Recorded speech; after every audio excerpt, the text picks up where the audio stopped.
A very good morning to you and welcome to Sporty Monday. Such an incredible show lined up for you today. My name is Mukami Wambora and we have 4 analysts with us today. Thank you guys for showing up. We have Fred Arocho, we have Steve Shitera, Isaac Swiller and John Kianda. And so much happening, especially in the English Premier League. I know that the top 4 is heating up, so we'll have a big discussion on that. But of course, we have to start back home. And some unfortunate news. Ayimba, the rugby legend, former Kenya Sevens head coach, is in hospital. He's struggling with cerebral, that word is hard, malaria. You got it right. Yeah, but it's so good to have seen a lot of Kenyans come out. We've had the president come in and contribute 1 million. We've also had Raila come in and contribute 1 million. Isaac, I feel like it shows the sort of morale that Kenyans have when someone is in trouble and how we can just come in together and join hands and support one of our own. First of all, our support to Ben, our support to the family during these tough times. We know what Ben is made of. He's a winner, he's tough, he's gonna win this. He's given incredible service to the nation, traveled across the world just defending the flag. So this is the time for the country really to show that support, the love. And also on the same token, we must not forget Coach Richard Shedu, also a legend in his own right, very decorated, has served Kenyan football for ages in the national team, at club level. He's also struggling in hospital. So even as we share support for Ben Ayimba, let's the masses also show support to Coach Shedu, who is also in this post. And I hope that in the coming days they can get well. And again, this is also a learning curve for us because we've seen it in the past. Remember the story of Joe Kadenge. Now it's Ben Ayimba, it's Richard Shedu. So it should generate some discussion and we see a way forward. How do we get a solution whenever our legends ail? Do we plan something that can give us a long-term solution? Because we saw Joe Kadenge many a times in hospital making plea to President Kenyatta. And again, right now, Kenyatta has to come in. So as head of state, probably he should trigger some policy formulation that would give us a long-term solution on this matter. Yeah, and for those of you who are wondering the difference between cerebral malaria, I got it right. It's actually the most severe neurological manifestation of severe malaria. And Arocho, just picking up where Swila left off, is there a way for us to have that policy, a fund of some sort to sort of support our legends? Or is it a case of making sure that when they're at the height of their career, they're putting something away so that for situations such as this, they're able to use what they've already saved up? Well, first of all, Paul, to the family of my friend Benjamin, is someone who has really done a lot of work. I don't do much of rugby, but he's someone who touched my life. The fact that he propelled the team and the way he played when in his playing time. Coming back to your question, I think the kind of revenue that comes a player's way in this country is way too low, for lack of a better word. Because you realize that while you're playing, the kind of allowances, the kind of salary that you get cannot really make you comfortable after you're done. Well, someone might argue that others are even paid less, but the kind of status, the kind of the kind of name that comes with that kind of excellence that you get at times it brings the problem. So you realize that you play, while you try to save, and there is very little for you to save. For example, in the soccer world, where I really have an interest in, you realize that a player is paid. For example, after about 3 months, you're paid half or even a 1 month salary after 3 months. So basically, you don't really have that kind of way to save and to prepare for the future. I think the government, being the major stakeholder of sports in this country, should try and come up I echo Swilla's sentiments, should come and formulate a policy that will cushion these heroes, because it's so sad to see someone who has really worked for the country and now he's reduced to fundraising on social media or onto the media. Yeah, and Chitara, this is a coach who took us to the height of rugby sevens. It was our first title in Singapore. The entire country was celebrating, and since then we've not even been able to reach those heights again. Yeah, I think the highest we have ever gone in terms of rugby, but again the rallying call is the same, that let us honor our players, let us honor our coaches when they are still giving it to us. As Rocho said, you will still find there are players who are still in arrears way back after they left the clubs. Look at what is happening to former FC Leopards captain Martin Imbalambala. He's in the village struggling to get sight, and yet no one recognizes or remembers him. So the list is endless, and this is what we are saying. There is a leaf we can borrow from a team that is really shaping up East African club football, Simba in Tanzania. They have established good structures to cater for their players. We have seen players migrate from Gor Mahia to Simba in Tanzania. That shows you that there is returns in proper planning and focusing. I think we live for the day.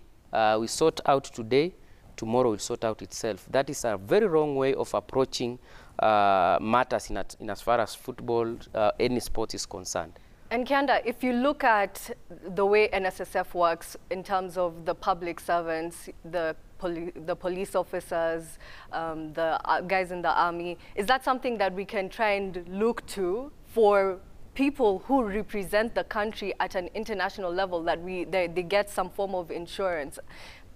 There's something that Arocha said. As long as these players are not being paid enough, these things are going to continue for so long. He has talked about Imbalambala. There's another defender who used to play for Gor Mahia. He's in Busia, hospitalized. I think he has a back injury.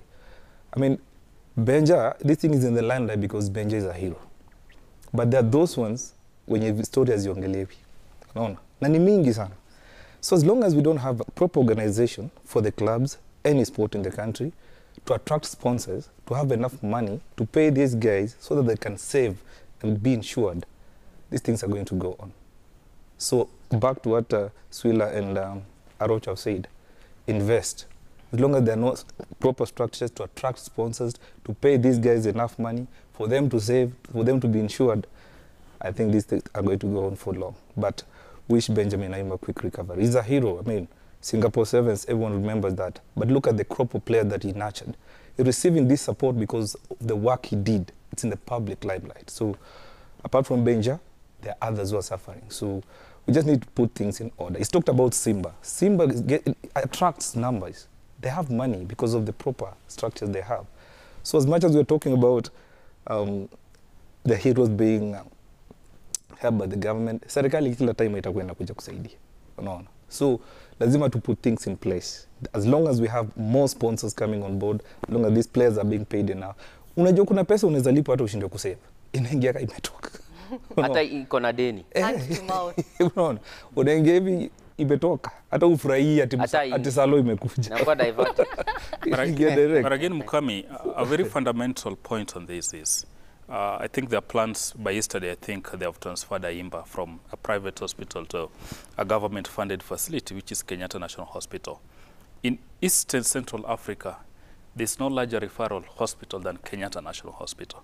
Again, if you're looking for all manner of specialists, we have it at Kenyatta. But now you need to ask ourselves, why is it that we are not going to Kenyatta, but to private facilities that charge exorbitant rates? It's because there's a government failure. They have abdicated their role.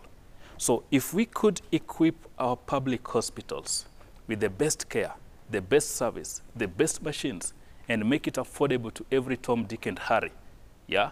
Today, if I want to walk to a private facility, they're going to charge me 50,000 a night. I'll go to Kenyatta where I'm going to be charged 5,000 a night. So the government must ensure that we make public healthcare affordable, accessible to every Tom and Dick and Harry in every village. And quality. In doing so, we are going to tame this problem of tuchange pesa, poor healthcare. We are going to India for medical tourism, whatever you call it. So basic healthcare that's a human need worldwide. So the government must really invest in this, because today it's Ayimba, tomorrow it will be his brother, or it will be my mother. How are you going to rally about that? Because Ayimba is lucky because probably is a national icon, as he said, or he said. But how about those private citizens? And actually, we also need to actualize the NHIF, as he has talked about the public health, because this is a card that, to some extent, it has some, yes, the fund was increased, but it still has some major roadblocks, because I remember the Kadenge's issue until the president had to intervene. Intervened. That's when he got full NHIF cover. So let us have this national cover that will help every common mwananchi, because it's just a cover that we have hyped it, but the goods that come out of it are really minimal. So we really need to talk of a national healthcare cover that will cover me as a Kenyan, because as we speak now, the only thing that NHIF can do for me is just pay a bed to up to 4,000 actually a night. That is the much it can do for me. So we still have a long way, and as far as we are still equipping our public hospitals, we really need to work out the insurance system so that it favors any Kenyan, no matter where you are. That should be the first objective of the National Hospital Insurance Fund. Okay. On that note, we just want to wish Benjamin Ayimba a quick recovery. We're praying for you and we're hoping for the best. Let's move on now to some football. Still a bit on the health topic. Arocho, you said this is your area of expertise. We saw the Football Kenya Federation take care of players and getting the vaccines. And we had a conversation just off camera with Swila and Sam Gituku discussing whether or not the vaccine, once you get it, if you can transfer the disease. Should this signal a return to football, or is there still that danger of once you're vaccinated, you're still able to transmit to other people? Well, I think this is just the beginning of us getting back into soccer. Remember that the league was on. It was just a match or so before the first leg was completed. And I think we should look at the bigger picture. The national team, Harambee Stars, we are playing qualifying matches in the next month or so, and that match fitness should be there.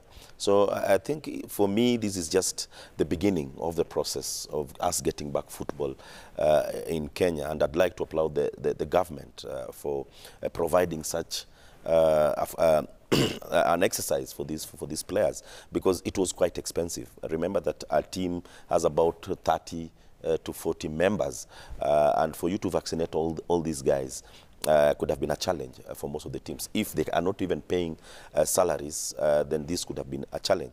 But look at it from the medical side, I think we just need to be cautious as far as this disease is concerned. Because once they have been immunized, as the immunization is going on, I think we're done with Nairobi. I think the subsequent weeks we're going to do the rest of the country and make sure that the top tier players are immunized. We're also going to, just before the resumption of the league, I'm sure they're going to have some tests to know exactly who at that particular moment will be COVID positive. And then, as we did before the league began, we move into a session where the teams, once they're immunized and then you have your test, then we move back into the game, because the game must go on. When we are going to play Uganda, currently the league in Uganda is on. Currently the league in Rwanda is on. Currently the league in Mali is on. And these are the teams they're going to play against. So basically FIFA will not stop the matches that are coming up next month because Kenya league is down. So I think it's a process, and it's a process towards the right direction. Shitara, I know you're very vocal about this situation and the league coming back. What way do you see like us moving forward? I think as stakeholders in football, I said that indeed it was unfair to the sporting fraternity, because these are people who had put all the things in order. The resumption of sporting activities at the Kenya Premier League and even the qualifiers have experienced empty stadia, as it's happening in the UK, as it's happening in America, as it's happening anywhere else. So it was really unfair to really slap that measure to football. I think they are the only people who had adhered to the protocols. And we said here the people who disconnected that continuity was the political class. So the political class should have got it, should have really carried this cross and left our football to continue. Because I remember, as I said here, watching a match between Gor Mahia and Bidco. Indeed, even at halftime, you could see those fumigators going into the field to sanitize the ground. Those are measures that FKF had put in place. So I think it was really unfair. Yes, we are competing with teams that their leagues are on. It will be a disadvantage to us. So I think we really need to have that bigger picture. Who is really disconnecting the continuity? Let us deal with it. The vaccination is a good gesture. And indeed, yes, it will not give you 100% protection. As they say, continue putting on your mask, continue washing your hands, even with the vaccine, because we still have a second round. But it's a good step. Yeah. Kianda, is there a sense of elitism? Because we see the golf went on without a hitch, football was stopped, rugby was stopped, despite them following those Ministry of Health. We're seeing the Safari Rally, the preparations have continued, everything is running, but when it comes to the local sports, the ones, ya wananchi, they're the ones who are suffering. For golf, it was a special thing, because that was the whole week. There were no fans, and you know, as you say, they read, is a control video. Arocho, Swila, Shitera, I'm sure you've been in matches outside Europe, and you've seen what was happening. You know, Nairobi was going to put this protocols, but outside Nairobi, there were question marks on how some of these makers gone off. Oh, okay. I'll give this example. Arocho, you can just pick up from what he's saying. Is there that sense of elitism? Well, first of all, I'll echo what Shitera said. I think on this, I'm hard on my president. Because the president just gave a collective ban on everybody. The politicians were on with their rallies. They were never sanitizing. They were never giving that social distance. They gave the COVID protocols. The sport fraternity was observing. I was at Kasarani sometime when the athletes were doing their training sessions. They were sanitizing. They were keeping their distance. I was there when soccer was being played. There was that COVID protocol was being observed. Look at the fact that sponsors are even threatening not to sponsor our league. The fact that the league is not on, some teams are not paying salaries. Even the meager kind of income that was coming in from our sponsors is threatened. So once again, I think my president messed up. He messed up because the guys who are following the protocol should have not been really affected. The guys who are not following the protocol, these are the BBI guys and it's called what? And we saw some of them testing positive for COVID. Yes, because they were not observing it. So when you come with that measure, you are affecting everyone, even the guys who are following the protocol. So once again, I think I heard the president saying that it didn't come from him directly. It came from the guys who... the experts. The experts. I think the experts did not consider the fact that the sports fraternity were observing the COVID protocols. We are preparing for the Olympics. The rest of the world will not look at Kenya that now, because for 2 months you guys were locked down, your participation...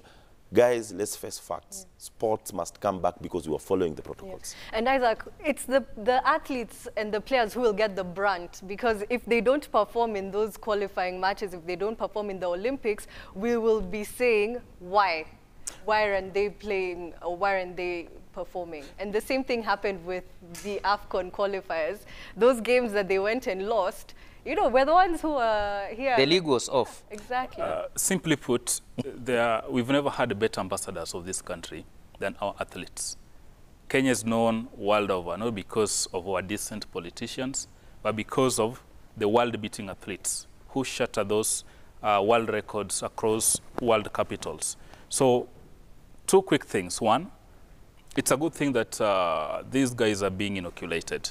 And the athletes need to take advantage of this, go and get the job. Because look at it this way. In a matter of 2-3 months, they'll be boarding the plane to Tokyo for the Olympics. And there they are going to interact with so many athletes, so many people in the hotel lobbies, the hotels, and even the stadia. So you need to have that layer of protection.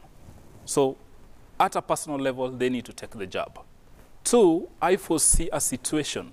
Right now, they might not say it, but a few weeks or months from now, and we're going to follow this, you will hear even these major marathons or major international sports event.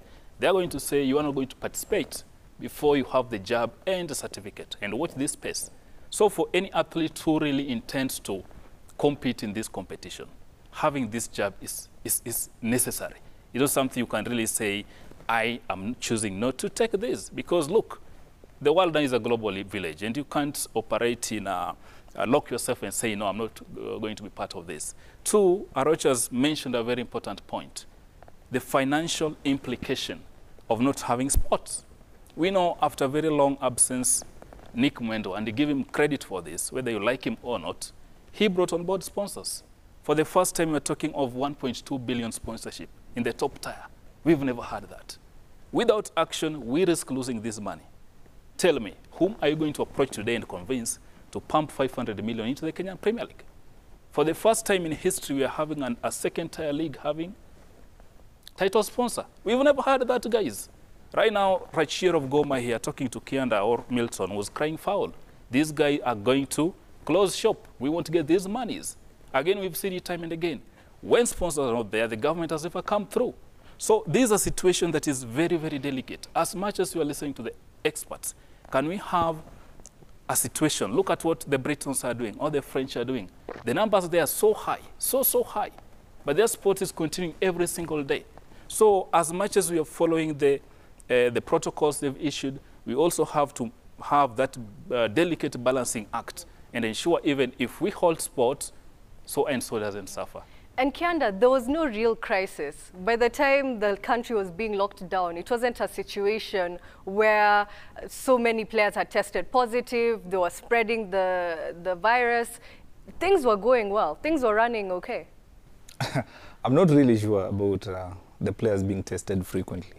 I'm not sure about rugby, for sure. Rugby, it yes. was happening. Actually, rugby are the ones, was it Impala, which team? Yeah, we had like some 12 players who tested positive, and they said the two teams won't be participating in that weekend's fixture in the Kenya Cup.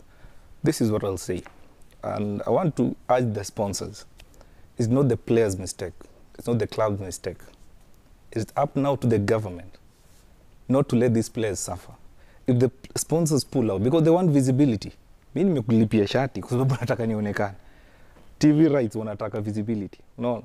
So the government is up to them now to think, if these sponsors have come on board to support local talent and we have stopped the game, who is going to suffer? The fans will suffer because they're missing action every weekend. The players will suffer because they not be paid salaries. So as Arocho and Swila have put it, it's a very delicate situation. We know the virus is no joke. We know the rules have to be followed. But also have to think about the future of these players, the future of the sport in the country. And that's why if the sports CS is listening, if the president is watching, I mean, think about that. Some of these players are going to terminate their contracts because I've not been paid for 3 months. And FIFA rules allow that to happen. There's a delicate situation at Gor Mahia, I think involving the captain. Akitoka, talent, we are going to lose top talent to rival teams. We'll not be having that fun of enjoying football in the country. You know, because football is the most loved sport in the country. Athletics is the best performing sport. As much as we are trying to follow the rules and regulations about the COVID-19 and the lockdowns, it's now up to the government to think about, see the bigger picture of this. Allow sport to resume with those strict measures, because the football was following some of those measures. Not to see sana, lakini they were trying, as Arocho and Shitera put it, they were trying their best. So now that the sponsors have come on board, they're threatening to leave. The government has to think about this thing in a very serious way. Have the bigger picture. allow sport to resume, let the rules be followed. Okay. On that note, let's just move